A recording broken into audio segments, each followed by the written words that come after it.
नमस्कार मित्रों, मैं नितेश चौरसिया आपके सामने उपस्थित हूँ एक बार फिर भारत का भूगोल विषय लेकर। पिछले वीडियो में हमने भारत का सामान्य परिचय का अध्ययन किया था। आज हम यहाँ एक नया अध्याय प्रारंभ करेंगे जिसका नाम भारत के भौतिक प्रदेश है। भौतिक प्रदेश का अध्ययन करने के लिए आपको एक प्राकृतिक मानचित्र की आवश्यकता पड़ सकती है, या यदि आपके पास एटलस हो भारत के भूगोल की तो भी आपका काम अच्छे से हो जाएगा, आप अच्छे से चीज़ों को समझ पाएंगे। तो आपके पास एटलस होना अच्छी बात है, भूगोल इससे पढ़ने में आसानी रहती है। तो अपन नया टॉपिक स्टार्ट करते हैं। आज एक भारत का भूगोल में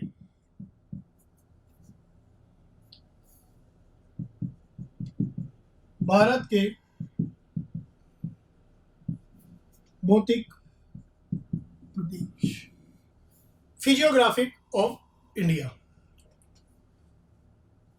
अब यहां पे बात आती है कि भौतिक प्रदेश क्या होते हैं।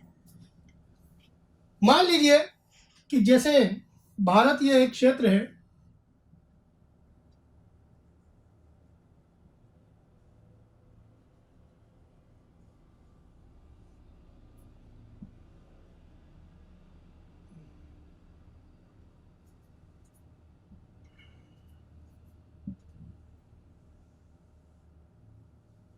इस तरह से भारत का मानचित्र है, और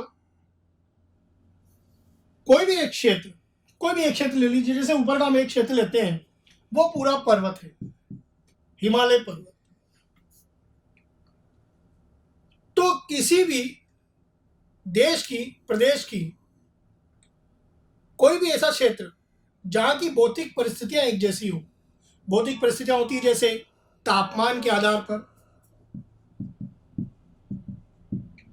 वायुदाब, वर्षा के आधार पर, आर्द्रता आदि कई सारी चीजें हो सकती हैं के आधार पर यदि उस क्षेत्र में समानता देखने को मिले तो हम उसे एक भौतिक प्रदेश कह सकते हैं। या इसके अतिरिक्त किसी भी क्षेत्र में जैसे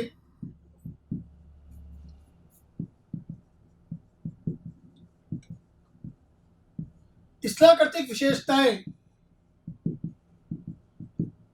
पर्वत है, पठार है, मैदान है या मरुस्थल है, इनमें से कोई भी क्षेत्र एक जैसा दिखे, कॉमन दिखे, इनमें से कोई भी एक विशेषता देखने को मिले।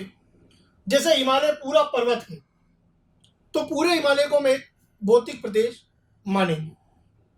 हम कहते हैं कि प्रायद्वीप भारत, प्रायद्वीप का पठार, तो पूरा प्रायद्वीप पठार है। हम कहते हैं थार का मरुस्थल, तो थार का मरुस्थल पूरा एक मरुस्थलीय प्रदेश है। तो कहने का मतलब या तो भौतिक परिस्थितियां एक जैसी हो क्षेत्र में, या स्थलाकृतिक विशेषताएं एक जैसी हो, तो उसे हम एक सामान्य भाषा में भौतिक प्रदेश कह सकते हैं। मैं आपको एक बात यहां और समझाना चाहूंगा। पृथ्वी के बारे में समझने का प्रयास करना, किताबों में ये, अगर आप सामान्य ज्ञान की जीके की किताबें खरीदेंगे तो उसमें ये हो सकता है शायद कभी मिल नहीं पाए ठीक से। मैं फिर भी एक थोड़ी समझाता हूं आपको। प्रारंभ में पृथ्वी जब गोल थी तो पृथ्वी दो खंडों में विभाजित थी, दो भागों में। एक भाग था स्थल भाग यानी लैंड, भूमि, और इसके चारों ओर जल ही जल से ये घिरी हुई थी, जलीय भाग से घिरी हुई थी। एक बहुत बड़े भूगोलवेत्ता हैं या थे वैगनर, उन्होंने ये थ्योरी दी थी, उन्होंने ये सिद्धांत दिया था कि प्रारंभ में पृथ्वी एक स्थलभाग, इसमें सारे आपस में जुड़े हुए थे, महाद्वीपों में विभाजित नहीं थी, और उसके चारों ओर जल विद्यमान था। इस स्थल भाग को उन्होंने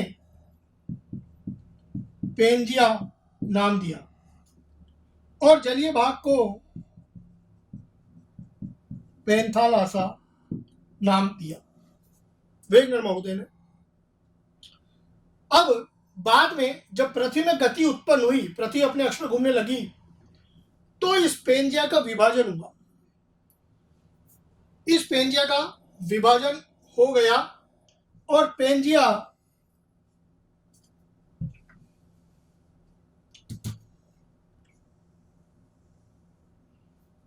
दो भागों में टूट गया इस तरह से।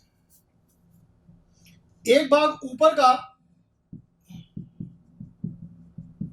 अंगारा लैंड कहलाया, दक्षिण का एक भाग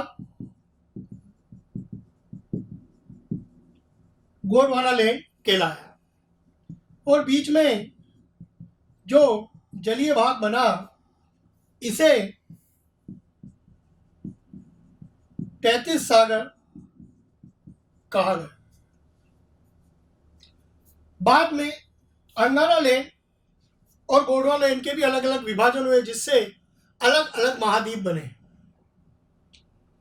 अंगारा लैंड को सामान्यतः लोरेंशिया भी कहा जाता है। तो यह एक सामान्य थ्योरी है। अब विश्व के कुछ महाद्वीप अंगारा लैंड के भाग हैं, कुछ गोंडवाना लैंड के भाग, और कहीं कहीं 33 सागर के अवशेष भी देखने को मिलते हैं।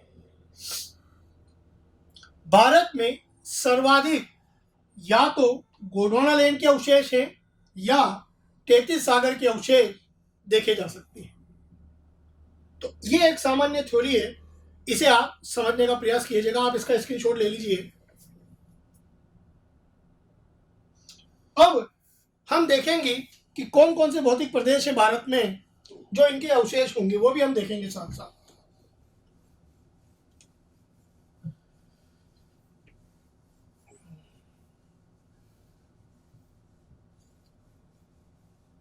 समझने का प्रयास करना आप लोग। भारत को वर्तमान में 6 भौतिक प्रदेशों में विभाजित किया गया है। तो यहां हम लिखेंगे भारत को 6 प्रदेशों में विभाजित किया गया है। अब ये 6 कौन कौन से हैं? सबसे ऊपर हिमालय वाला भाग, ये वाला पूरा भाग जो हिमालय का विस्तार इधर पूर्वोत्तर के राज्यों तक है। तो आप ये जो पर्वतीय क्षेत्र देख रहे हैं और इस तरफ भी है छोटी छोटी पहाड़ियां, ये सब हिमालय के ही। तो पहला हिमालय पर्वतीय प्रदेश, फिर दूसरा है इसके दक्षिण में यहां पर मैदानों का निर्माण जो कि नदियां करती हैं। तो यहां से हम देख सकते हैं मैदान, आसाम का मैदान भी इसमें कुछ भाग सम्मिलित है।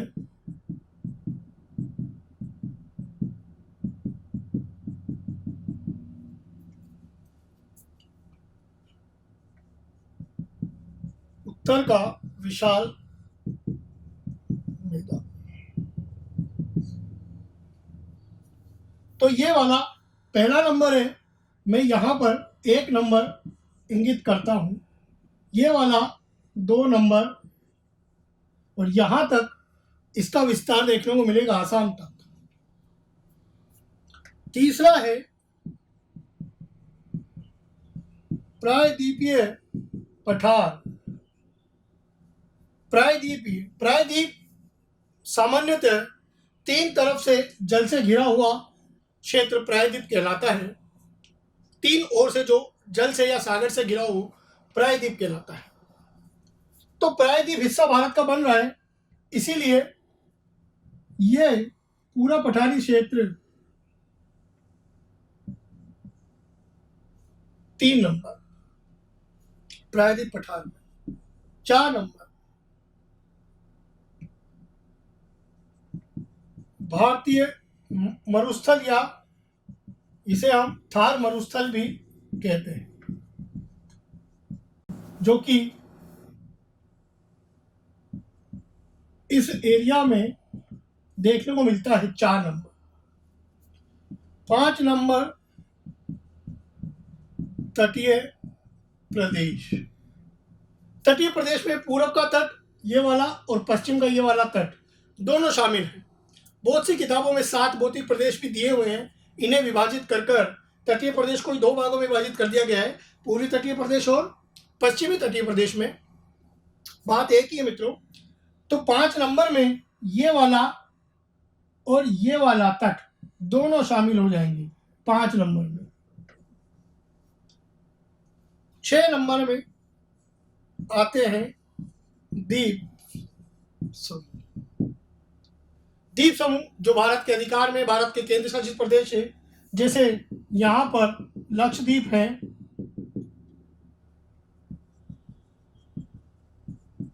और यहाँ पर अंडमान निकोबार, ये दोनों मिलाकर 6 नंबर यानी छठा भौतिक प्रदेश बनाते हैं। तो इस प्रकार भारत में 6 भौतिक प्रदेशों में इसको विभाजित किया गया है। आप इसका एक स्क्रीनशॉट ले सकते हैं। अब यहां से हम एक एक भौतिक प्रदेश का अध्ययन करेंगे। तो सबसे पहले हम हिमालय पर्वतीय प्रदेश को समझने का प्रयास करते हैं।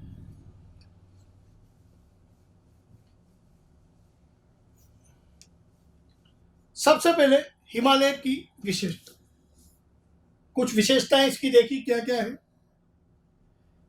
हिमालय पर्वतीय प्रदेश, हिमालय जो कि हम देखें जम्मू कश्मीर से पूरा पूर्वोत्तर भारत तक फैला हुआ है। सबसे पहले ये किसका अवशेष है? यह है तेथिस सागर का अवशेष।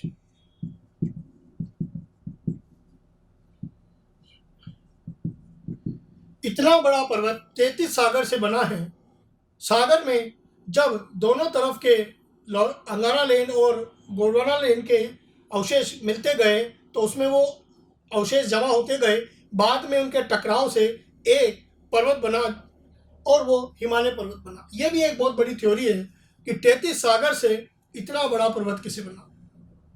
यह भी विश्व में एक अपवाद है। तो सबसे पहले ये आता है कि अवशेष 33 सागर का है। दूसरा, इसका विस्तार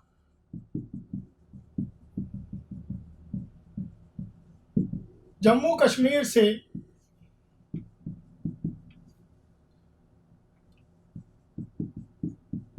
पूर्वोत्तर राज्यों तक है।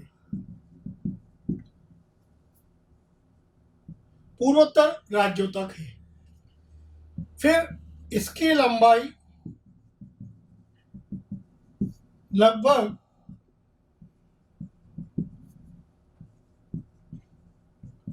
2400 किलोमीटर तक है। यदि हम बात करें जम्मू कश्मीर से पूरा पूर्वोत्तर तक तो लगभग 2400 किलोमीटर। यह अरुणाचल तक का ही भाग हमने यहाँ पर कवर कर रखा है। 2400 किलोमीटर तक का कुछ भाग है। बाद में टुकड़ों में है, पूर्वोत्तर में नागालैंड में, मिजोरम में या मणिपुर में थोड़ा टुकड़ों में है हिमालय के अवशेष। यह भारत के लगभग 5 लाख वर्ग किलोमीटर क्षेत्रफल पर फैला हुआ है। भारत के लगभग 5 लाख वर्ग किलोमीटर का क्षेत्रफल पर यह फैला हुआ है। कल मैंने आपको भारत का क्षेत्रफल बताया होगा पिछले वीडियो में, सामान्य परिचय में। भारत का क्षेत्रफल है 32,87,263 वर्ग किलोमीटर। उसमें से 5 लाख वर्ग किलोमीटर पर हिमालय फैला हुआ है। भारत की बात कर रहे हैं। फिर इसके बाद अगली विशेषता देखिए इसकी,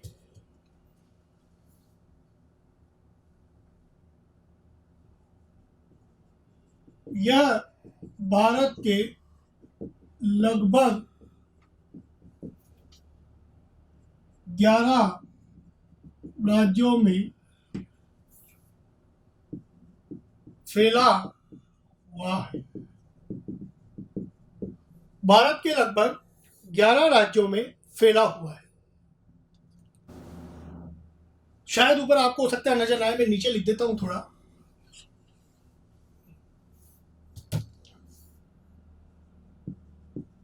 यह भारत के लगभग 11 राज्यों में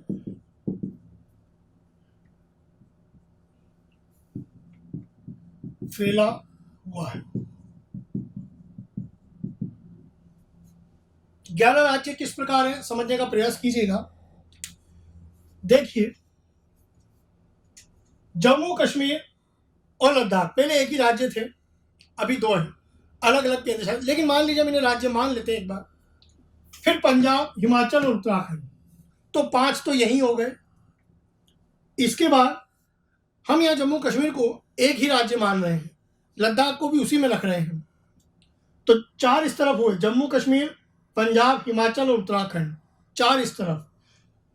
5वें नंबर पे सिक्किम, 6ठे पे आसाम, 7वें पे अरुणाचल, 8, 9, 10 पर हम नागालैंड, मणिपुर और मिजोरम तक इसका विस्तार मानते हैं। तो इस तरह यह है लगभग 11 राज्यों में फैला हुआ है। कुछ भाग इसका पश्चिम बंगाल में भी है, सिक्किम के नीचे, इसीलिए उसको भी इसमें गिन सकते हैं। तो कुल यह लगभग 11 राज्यों में फैला हुआ है। फिर अगली विशेषता इसकी, आप इसका स्क्रीनशॉट ले लीजिए।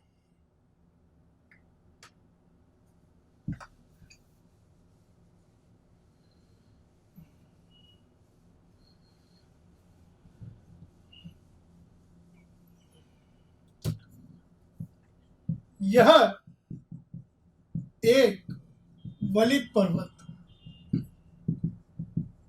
वलित पर्वत का मतलब होता है कि इसमें फोल्ड, अंग्रेजी में बोलते हैं फोल्ड, वलन पड़े हुए हैं। जब दो भागों को यदि हम संपीड़न शक्ति लगाएं, कंप्रेस करें, तो वो इस तरह की संरचना बन जाती है। चाहे आप एक कॉपी लेके दबाव बनाइए तो कॉपी का बीच का भाग ऊपर उठ जाएगा। तो इस प्रकार की जो संरचना है, फोल्ड, अलग अलग फोल्ड पड़े हुए हैं इसमें, इसलिए इसको बोलते हैं वलन पड़े हुए हैं, अर्थात ये एक वलित पर्वत है। यह एक युवा व नवीन पर्वत है। युवा व नवीन पर्वत है। सामान्यतः यदि हम बात करें, स्थलाकृति या जो अलग अलग होती हैं उनकी भी अपनी एज ग्रुप होती है, आयु होती है। 3 प्रकार से वो आयु देखी जाती है। प्रारंभिक अवस्था उसकी तरुणावस्था कहलाती है, उसके बाद युवा अवस्था, और इसके बाद प्रौढ़ावस्था। इन 3 प्रकार की अवस्थाएं देखी जाती है। हिमालय अभी युवा अवस्था में है, अर्थात अभी नया पर्वत ही है। हालांकि इसे बने हुए काफी करोड़ों साल हो गए, लेकिन यदि आप में से ज्योग्राफी के स्टूडेंट होंगे वो समझते होंगे कि भूगोल को अलग अलग युगों में, समय क्षेत्रों में, अलग अलग काल समय में बांटा गया है। तो इस प्रकार अभी हिमालय युवा अवस्था में है, तो नवीन अवस्था में है, क्योंकि इसका निर्माण काफी बाद में हुआ है, तो अभी ये नया पर्वत है। यह विश्व की सबसे अधिक ऊंची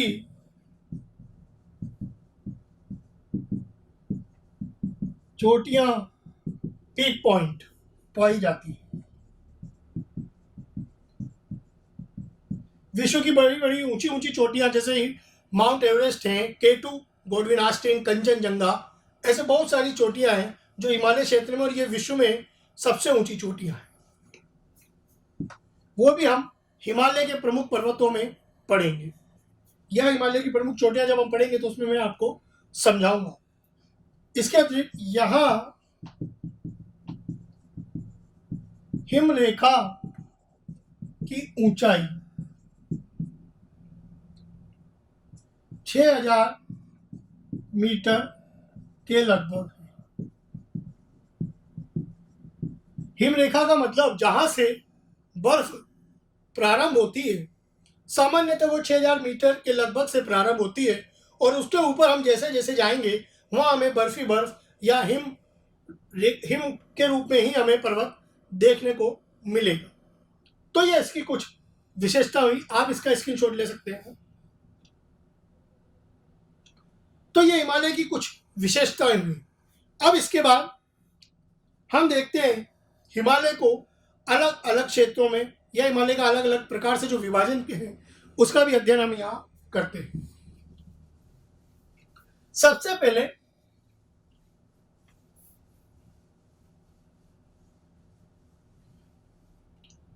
मैं ये चित्र मिटा देता हूं, आपने बना लिया होगा।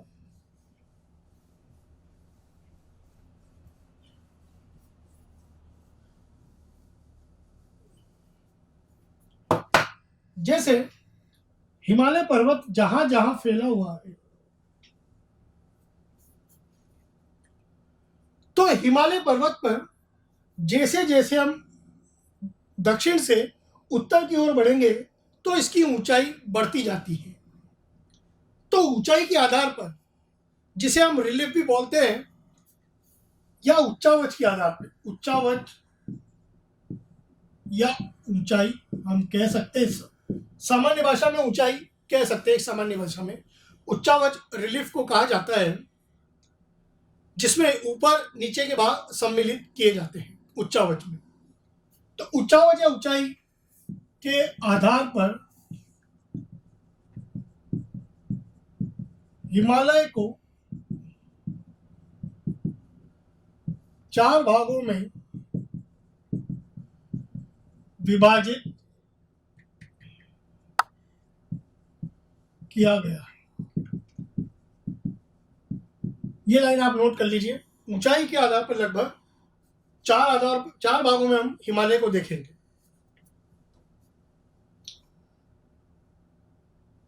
आशा आपने लिख लिया होगा। देखिए कैसे है। जैसे इस प्रकार से हिमालय पर्वतमाला फैली हुई है कश्मीर से लेकर पूरी पूर्वोत्तर राज्यों तक, तो अलग अलग हम 4 भाग इसके देख सकते हैं। पहला भाग परा हिमालय, जिसे ट्रांस हिमालय भी कहा जाता है। समझने का प्रयास करना यहां पर ट्रांस हिमालय की क्या विशेषता है, देखिए, ध्यान से देखना और समझने का प्रयास करना। यदि हिमालय का ऐसा भाग आपको देखने को मिले जहां बर्फी बर्फ जमी रहती हो वर्ष भर, सामान्य रूप से आप देखें ज्यादा ऊंचाई पर जाने पर बर्फी बर्फ देखने को मिले, तो उसे ही सामान्यतः प्रा हिमालय ट्रांस हिमालय भी कहा जाता है। सामान्यतः इसकी ऊंचाई 6000 मीटर से अधिक होती है। तो यहां हम लिखेंगे इसकी ऊंचाई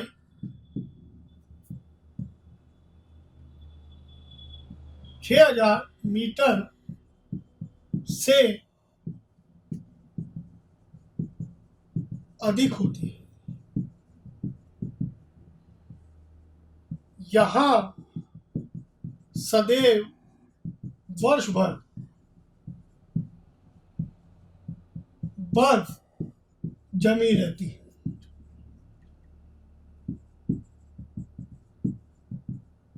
एक ऊपर का भाग, यहां पर सदैव आपको वर्ष भर बर्फी बर्फ यहां पर देखने को मिलेगी।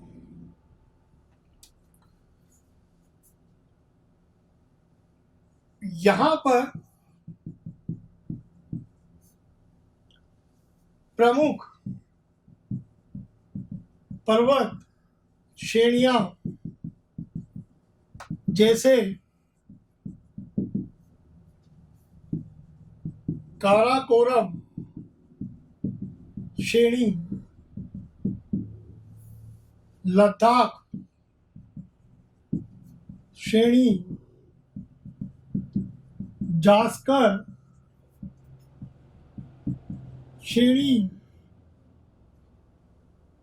और कैलाश पर्वत श्रेणी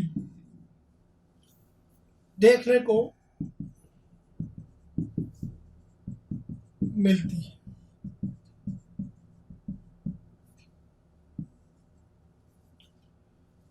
ये जो काराकोरम है, काराकोरम श्रेणी को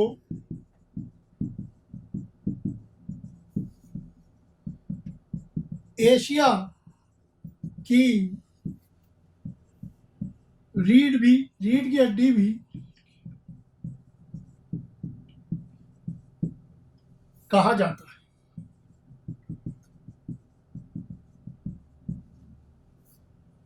एशिया की रीढ़ की हड्डी काराकोरम पर्वत को कहा जाता है। बहुत अति ऊंचाई पर पर्वत है काराकोरम पर्वत। अभी आपने लद्दाख का नाम सुना होगा, जहां भारत और चीन की सेनाओं के मध्य नया विवाद खड़ा हुआ है। काराकोरम, लद्दाख और जास्कर श्रेणी ये तीनों भारत में ही है, जबकि कैलाश पर्वत तिब्बत क्षेत्र में देखने को मिलेगी। मैं आपको समझाता हूं मैप के माध्यम से।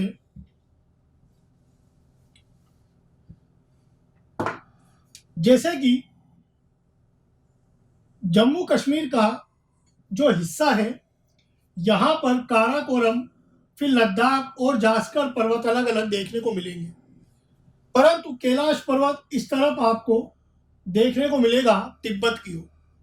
तो ये तीनों तो भारत में है, जबकि कैलाश पर्वत तिब्बत वाले क्षेत्र में। काफी फैला हुआ है कैलाश पर्वत। कई लोग कैलाश मानसरोवर की यात्रा भी करते हैं, जो कि बहुत ही प्रसिद्ध धार्मिक यात्रा है भारतीय संस्कृति में। आशा है आपको यहां तक बात समझ में आई होगी। इसे आप शॉर्ट ले सकते हैं। इसके बाद दूसरा भाग है परा हिमालय के बाद। अब दूसरा भाग हम देखते हैं इसका। ये पहला था ऊंचाई के आधार पर, दूसरा भाग समझने का प्रयास कीजिएगा। महान हिमालय या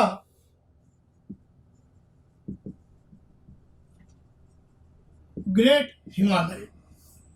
महान हिमालय परा हिमालय के दक्षिण का भाग कहलाता है। तो लिखेंगे परा हिमालय में या परा हिमालय के दक्षिण में स्थित हिमालय का भाग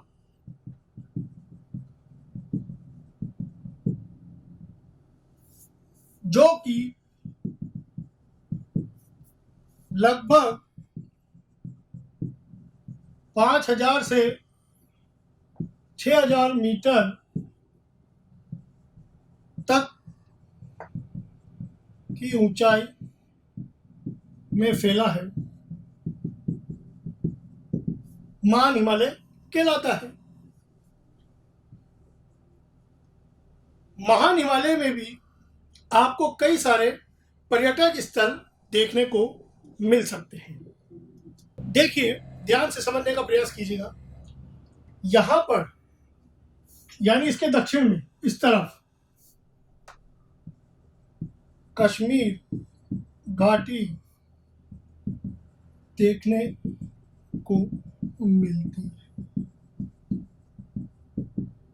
कश्मीर घाटी जिसे हम कहते हैं वो ये इसी क्षेत्र में, महान हिमालय क्षेत्र में ही देखने को मिलती है। यहां पर पाई जाने वाली बर्फीली झीलें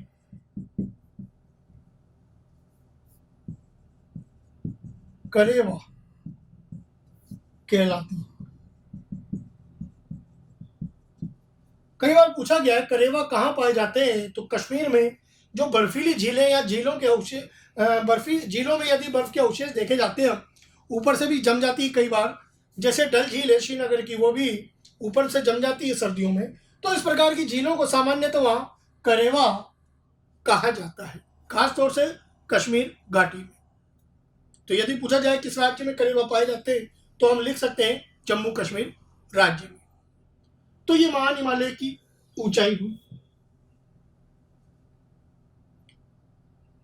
फिर इसके बाद अगले भाग में हम देखते हैं कि अगला भाग कौन सा है।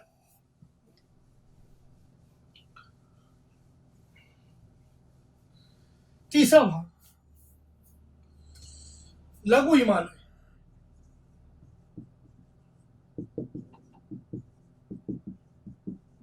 यह इसे मध्य हिमालय भी कहा जाता है।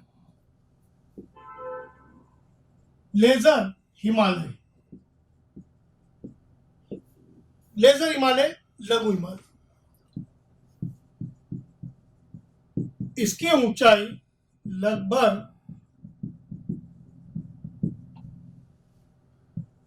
3000 से 5000 मीटर तक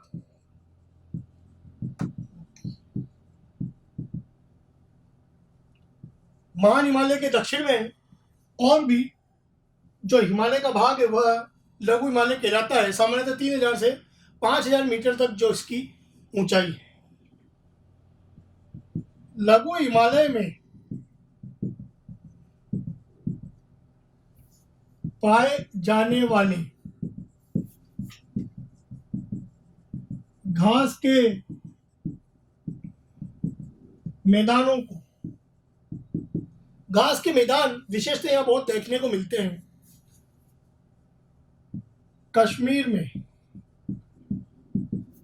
मर्ग, कश्मीर में मर्ग एवं उत्तराखंड में, उत्तराखंड राज्य में नीचे थोड़ा बुगियाल या पयार भी कहा जाता है। जो घास के मैदान पाए जाते हैं कश्मीर में तो उन्हें मर्ग कहते हैं, और उत्तराखंड में बुगियाल या पयार उन्हें कहा जाता है। ये पाए जाते हैं लघु हिमालय। लघु हिमालय में कई सारे पर्यटक स्थल हैं, जैसे शिमला, नाम सुना होगा आपने, मसूरी, नैनीताल, और उस तरफ बंगाल, पश्चिम बंगाल का क्षेत्र जो सिक्किम के दक्षिण में है, वहां पर भी दार्जिलिंग बहुत ही फेमस, बहुत ही प्रसिद्ध पर्यटक स्थल है। ये सभी लघु हिमालय में ही देखने को मिलते हैं। आप इसका शॉट ले सकते हैं। फिर इसके बाद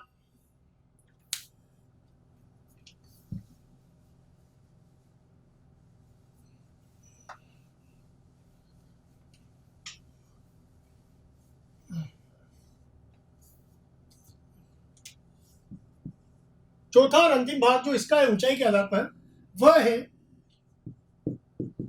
उप हिमालय, या इसे बाह्य हिमालय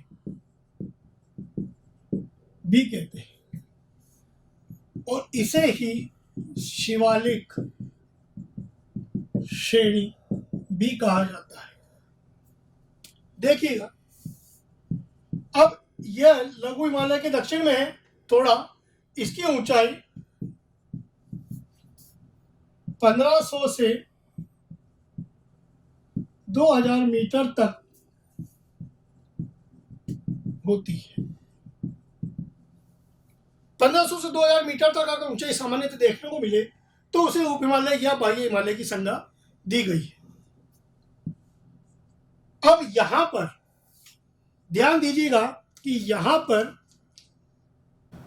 जिसे हम शिवालिक श्रेणी कह रहे हैं, वो कुछ निचला भाग है शिवालिक श्रेणी का, जहां पर चंडीगढ़ शहर भी हम देख सकते हैं।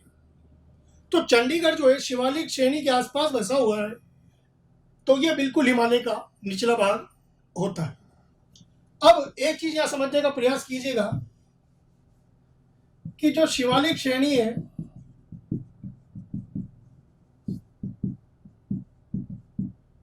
के दक्षिण में तराई क्षेत्र प्रारंभ हो जाता है। तराई क्षेत्र थोड़ा दलदली होता है, नदियों के द्वारा निर्मित होता है, वो भी हम अभी आगे पढ़ेंगे। वो इसके दक्षिण में देखा जा सकता है। अब यहां पर एक बात नोट करने वाली है, हमने चारों भाग पढ़ लिए हैं। यहां तक हमने पढ़ा इससे पहले लघु हिमालय। तो लघु हिमालय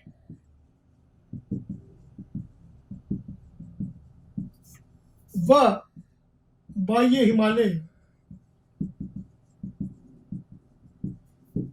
यानी इसके और तीसरे नंबर के मध्य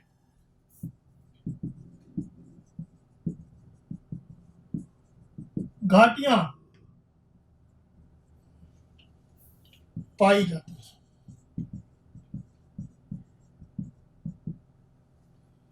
अब घाटी के पूर्वी भाग और पश्चिमी भाग को अलग अलग नामों से जाना जाता है। पूर्वी भाग द्वार व पश्चिमी भाग दून कहलाते हैं। घाटी का जो पूर्वी भाग है वो तो द्वार कहलाता है और पश्चिमी भाग दून कहलाता है। इसके उदाहरण भी हमें शहरों के नाम पर देखने को मिलते हैं, जैसे आपने सुना होगा हरिद्वार एवं देहरादून, यह इसी के उदाहरण है। सिर्फ घाटियों के आधार पर ही उनका नामकरण भी किया गया है। तो यहाँ पर आशा है कि आपको हिमालय का उच्चावच या ऊंचाई के आधार पर वर्गीकरण या विभाजन समझ में आया होगा। आप चाहें तो इसका स्क्रीनशॉट भी ले सकते हैं। यहां पर आप एक समझने के लिए छोटा सा चित्र मैं आपके लिए बना देता हूं। जैसे परा हिमालय, फिर महान, लघु और उसके बाद 1, 2, 3 और 4। 1 नंबर में परा हिमालय, 2 नंबर में महान हिमालय, 3 नंबर में लघु और 4 नंबर में सबसे निचला भाग बाह्य हिमालय का होता है। तो इस तरह ऊंचाई के आधार पर इसका वर्गीकरण किया गया है।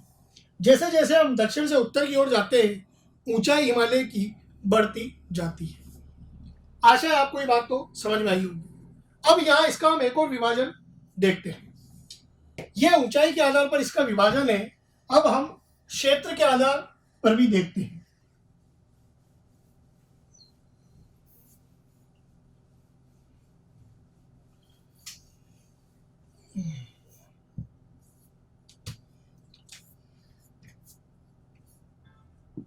प्रादेशिक या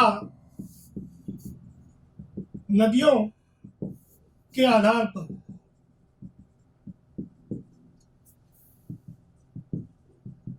हिमालय का वर्गीकरण। प्रादेशिक विभाजन या क्षेत्र के आधार पर विभाजन हम यहां देखते हैं।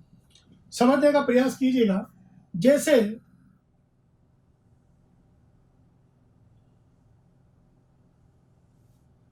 हिमालय पर्वत जो है उससे कई प्रकार की नदियां निकलती हैं। जैसे कि एक नदी यहां से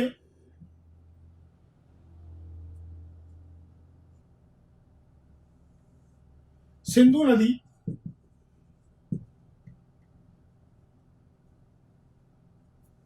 एक नदी यहां से सतलज नदी, एक नदी उत्तराखंड से काली नदी, काली को शारदा भी कहा जाता है। तीस्ता नदी एक जो नेपाल से आती है, एक ब्रह्मपुत्र नदी। ये सब हम नदियों में पढ़ेंगे अलग अलग डिटेल में। अभी आप समझने का प्रयास कीजिएगा। सिंधु नदी, उसके बाद सतलज नदी, काली नदी, तीस्ता और ब्रह्मपुत्र नदी। सिंधु और सतलज के बीच नदियों के आधार पर वर्गीकरण है। ये भूगोल वेता थे सिडनी बुर्राड़ की संकल्पना है। सिडनी बुर्राड़ जी ने नदियों के आधार पर इसका विभाजन अलग अलग प्रकार से दिया था। तो सिंधु और सतलज के बीच का जो हिमालय है, इसे पंजाब के नाम पर दिया गया है। पंजाब हिमालय, पंजाब हिमालय कहा जाता है। फिर सतलज और काली के बीच, जिसमें उत्तराखंड का हिस्सा बहुत ज्यादा है, इसे कुमायूं हिमालय कहा जाता है। फिर काली से तीस्ता के बीच में नेपाल देश आ रहा है, इसे नेपाल हिमालय कहा जाता है। फिर इसके बाद तीस्ता से ब्रह्मपुत्र के बीच भारत का ये वाला आसाम राज्य आ रहा है, तो इसे आसाम हिमालय कहा जाता है। इनकी लंबाई भी है। पंजाब हिमालय की लंबाई लगभग 520 किलोमीटर,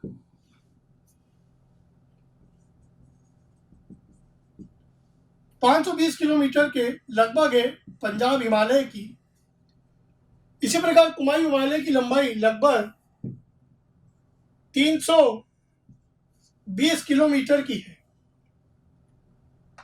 माफ कीजिएगा, ये 560 किलोमीटर की, यह 320 किलोमीटर की लंबाई में है।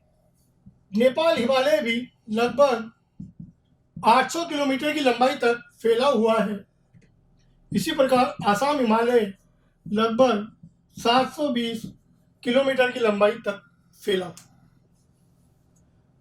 तो यह जो वर्गीकरण है नदियों के बीच प्रादेशिक या क्षेत्र के आधार पर हिमालय का वर्गीकरण है। यहां से भी कई बार प्रश्न पूछे हैं कि जैसे इन दो नदियों के बीच का हिमालय क्या कहलाता है, या पंजाब हिमालय कहाँ कहाँ का भाग कहलाता है, तो इन दोनों की नदियों के बीच का भाग कहलाता है। इस प्रकार के प्रश्न भी परीक्षाओं में पूछे गए हैं। आप इसका एक स्क्रीनशॉट ले सकते हैं। तो हिमालय के हमने ऊंचाई के आधार पर वर्गीकरण देखा और क्षेत्र आधार पर या नदियों के आधार पर भी देखा। यहां पर आपको कुछ समझ में नहीं आया तो आप अवश्य कमेंट करिएगा, वीडियो को लाइक कीजिएगा, सब्सक्राइब कीजिएगा। इसी के बाद हम हिमालय का भी कंटिन्यू रखेंगे अगले वीडियो में भी, और अगले भौतिक प्रदेशों का वर्गीकरण और अच्छे से हम समझने का प्रयास करेंगे। धन्यवाद।